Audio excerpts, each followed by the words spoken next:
Penulis satu-satunya tafsir isi Ari Nusantara, Kiai Soleh Darat Semarang tahun 1820 sampai tahun 1903 Masehi. Oleh Ahmad Musyofi Hasan. Nama lengkapnya adalah Muhammad Soleh bin Umar As-Samarani. Namun masyarakat Indonesia mengenalnya sebagai Kiai Soleh Darat. Dia adalah seorang penulis produktif yang karyanya diterbitkan dan menyebar luas mencapai dunia Islam Nusantara, Mesir, dan bahkan Turki Utsmani. Beliau juga guru dari banyak tokoh terkemuka selama kelahiran negara bangsa, Indonesia. Selain itu, beliau adalah penafsir penting Imam Al-Ghazali W. 1111 bagi masyarakat Indonesia pada akhir abad ke-19. Kiai Soleh lahir sekitar tahun 1820 dari keluarga Kiai di Jepara, Jawa Tengah, Indonesia. Majmuat Al-Syariat Al-Kafiyat li Al-Awam karya Syekh Muhammad Sholih ibn Umar Al-Samarani. Suatu kajian terhadap kitab fikih berbahasa Jawa akhir abad 19, 21.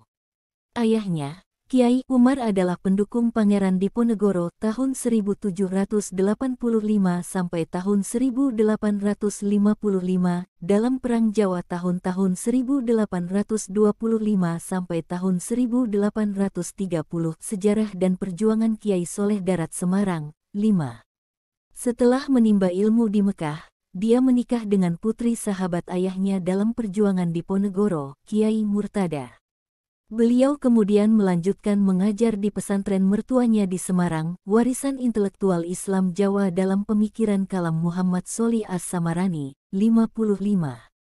Setelah merantau di beberapa pesantren di Jawa, pada sekitar tahun 1835 Kiai Soleh bersama ayahnya berangkat ke Mekah untuk menunaikan ibadah haji dan melanjutkan studinya. Warisan intelektual Islam Jawa dalam pemikiran kalam Muhammad Sholih As-Samarani, 44. Di Mekah sampai sekitar tahun 1870 Kiai Soleh belajar dengan beberapa ulama penting. Salah satu guru yang paling berpengaruh adalah Syekh Ahmad bin Zaini Dahlan W. 1886. Dari siapa Kiai Soleh mempelajari Ihya Ulum al-Din karya Imam Al-Ghazali di mana ia menerima ijazah, rantai transmisi yang kembali ke penulis kitab. Al-Mursyid Al-Wajiz fi Ilm Al-Quran Al-Aziz, 119. Setelah belajar, Kiai Soleh kembali ke Semarang, Jawa Tengah.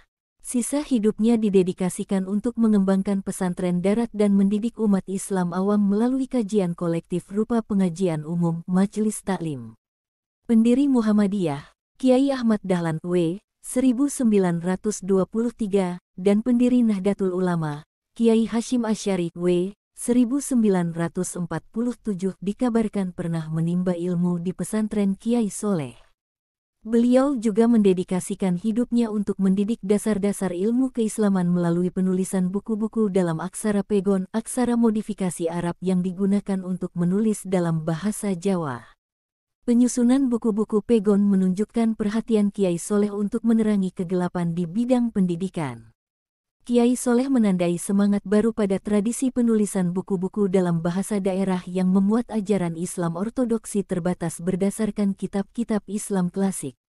Sementara mengakui peran penting yang dimainkan bahasa Arab dalam pengajaran Islam, Kiai Soleh mengklarifikasi bahwa ilmu yang bermanfaat, ilm al-nafi, tidak harus ditulis dalam bahasa Arab. Sabil al-Abid, ala-Jauhara et-Tauhid, 2. Ia mengkritik para ulama pada waktu itu yang melarang orang awam mempelajari Islam melalui terjemahan, baik dalam bahasa Melayu atau bahasa Jawa, karena menyesatkan mereka. Sabil al-Abid, 66.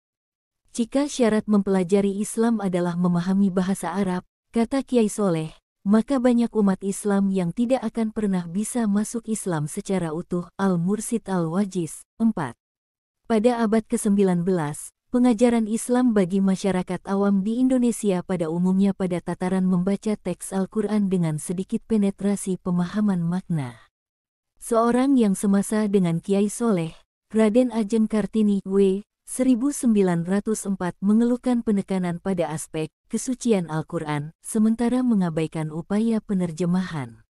Padahal, Menurutnya orang Jawa tidak tahu apa-apa tentang bahasa Arab.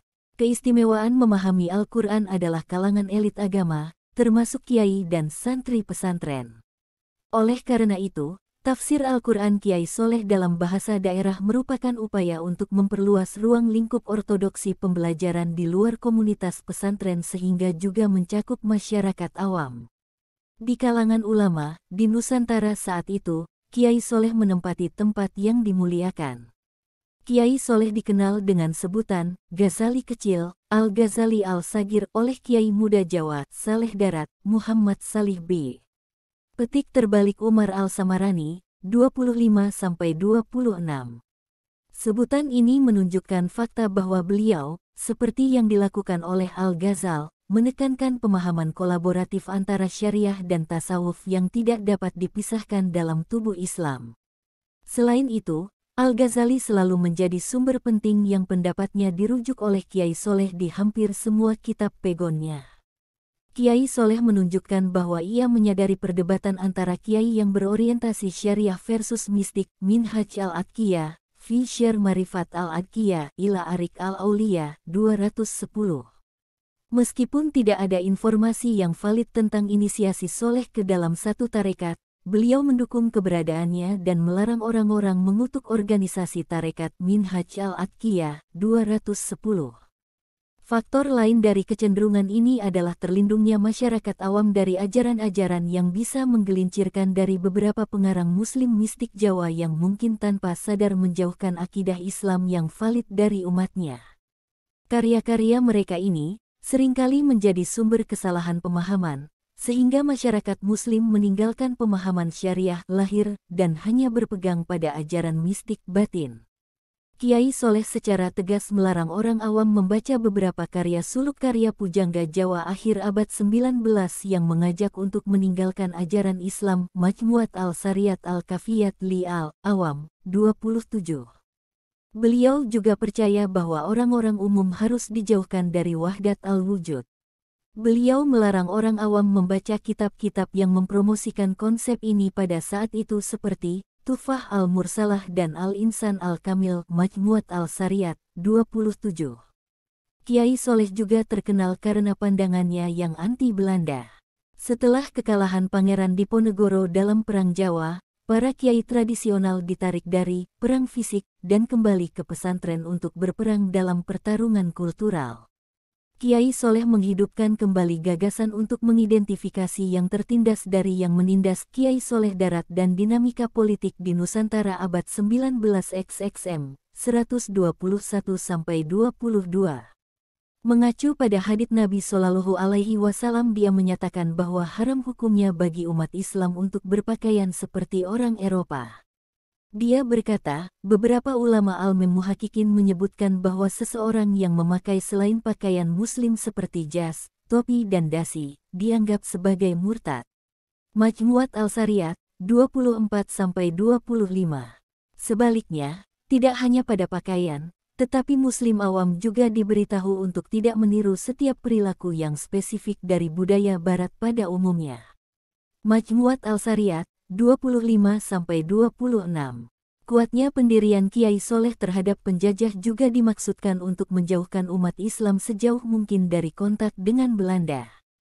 Kiai Soleh menyatakan bahwa bekerja untuk pemerintah Belanda sama dengan menjadi hamba rezim dalim, Khadim al-Zulmah, yang merupakan salah satu dosa besar. Minhaj al-Adqiyah, 67. Untuk mencegah santri menjadi abdi Belanda, beliau menyatakan bahwa ulama dilarang mengajar murid-murid yang dikenal jelas ingin dengan ilmunya menjadi penghulu, jabatan resmi yang bertanggung jawab atas masalah-masalah agama di bawah pengadilan kolonial Belanda. Lebih dari masalah kehidupan sosial, Kiai Soleh juga ikut campur dalam agenda politik. Pada tahun 1883, Konsul Belanda di Jeddah melaporkan bahwa Kiai Soleh dari Semarang mengundang Kesultanan Utsmaniyah untuk ikut campur melawan Hindia Belanda di Jawa. Saleh Darat, Muhammad Salih B.